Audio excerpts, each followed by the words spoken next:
Hello friends, ഇന്ന് നമ്മൾ Beypore beach വരെ പോവാണ്. കുറേ ആയില്ലേ ഞങ്ങൾ വീഡിയോസൊക്കെ ഇട്ടിട്ട്. ബേപ്പൂർ ബീച്ച് ഇപ്പോൾ പണ്ടത്തെ പോലെ ഒന്നല്ല കേട്ടോ, അടിപൊളിയായിട്ട് എന്തോരം ഭംഗിയാണെന്നറിയോ അവിടെ കാണാൻ.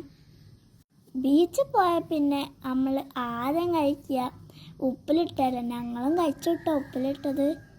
ഞങ്ങൾ പൈനാപ്പിൾ കഴിച്ചുകൊണ്ടിരുന്നപ്പോൾ ഒരാൾ വന്നിട്ടോ. ആളെ നിങ്ങൾക്ക് കാണണോ? ഇതാ കണ്ടോ, ഇതാട്ടോ ആൾക്ക് മാങ്ങയൊന്നും ഇഷ്ടമല്ല, പൈനാപ്പിൾ മാത്രമേ പറ്റുള്ളൂ. ഇയാൾക്കാരും പേടിയൊന്നുമില്ല കേട്ടോ, എല്ലാവരുടെ അടുത്തും പോയി എല്ലാതും വാങ്ങി കഴിക്കുന്നുണ്ട്. അച്ഛൻ മാങ്ങ കഴിച്ചതിൻ്റെ ബാക്കി എടുത്തപ്പോൾ അത് കഴിച്ചില്ല കേട്ടോ. അങ്ങനെ ഞങ്ങൾ അവിടെയൊക്കെ കറങ്ങി നടന്ന് കണ്ടു. ആദുട്ടനും ദർശുട്ടനും കുറച്ചൊക്കെ നടക്കാൻ തുടങ്ങി കേട്ടോ. ഞങ്ങൾ ഫാമിലിയൊക്കെ ആയിട്ട് കുറേ ആയിട്ടോ പുറത്തൊക്കെ പോയിട്ട്. ബീച്ചിൽ ഒരുപാട് ആൾക്കാർ ഫാമിലിയായി വന്നിട്ടുണ്ട് കേട്ടോ.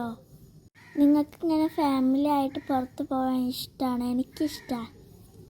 എനിക്കും മിഥുവിനൊരു ക്യാമറയും കിട്ടി, ആദുവിനും ദർശുവിനൊരു വണ്ടിയും കിട്ടി. ഞങ്ങൾ ഹാപ്പി.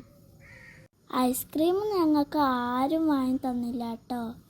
ആദുവിന് ഈ വണ്ടി കിട്ടിയപ്പോൾ എല്ലാവരും അടിക്കുന്ന പണിയെന്നു കേട്ടോ. ദർശുവിന് പിന്നെ അത് അത്ര ഇഷ്ടപ്പെട്ടില്ല തോന്നുന്നുണ്ട്. അങ്ങനെ അച്ഛതാ ദർശുവിനെ കളിപ്പിക്കുകയാണ്. പോരുന്ന വഴിക്കൊക്കെ ട്രെൻഡിങ് ആയിട്ടുള്ള മസ്കാബണ്ണൊക്കെ ഉണ്ടായിരുന്നു കേട്ടോ. വീട്ടിലേക്ക് പോകുന്നതിന് മുമ്പേ ഞങ്ങൾ മസ്കാബണ്ണ് ട്രൈ ചെയ്യണം വിചാരിച്ചിട്ടുണ്ടായിരുന്നു. അവിടെയാണെങ്കിൽ സ്കേറ്റിംഗ് പ്രാക്ടീസ് ചെയ്യാൻ കുറേ കുട്ടികൾ വന്നിട്ടുണ്ടായിരുന്നേ. ഇതാണ് കേട്ടോ എനിക്കും മിഥുവിനും കിട്ടിയ ക്യാമറ.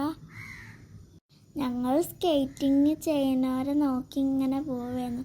നല്ല രസമല്ലേ അത് കാണാൻ. നിങ്ങൾ സ്കേറ്റിംഗ് ഇഷ്ടമുള്ളവരാണെങ്കിൽ കമൻറ്റ് ബോക്സിൽ കമൻറ്റ് ചെയ്യണേ.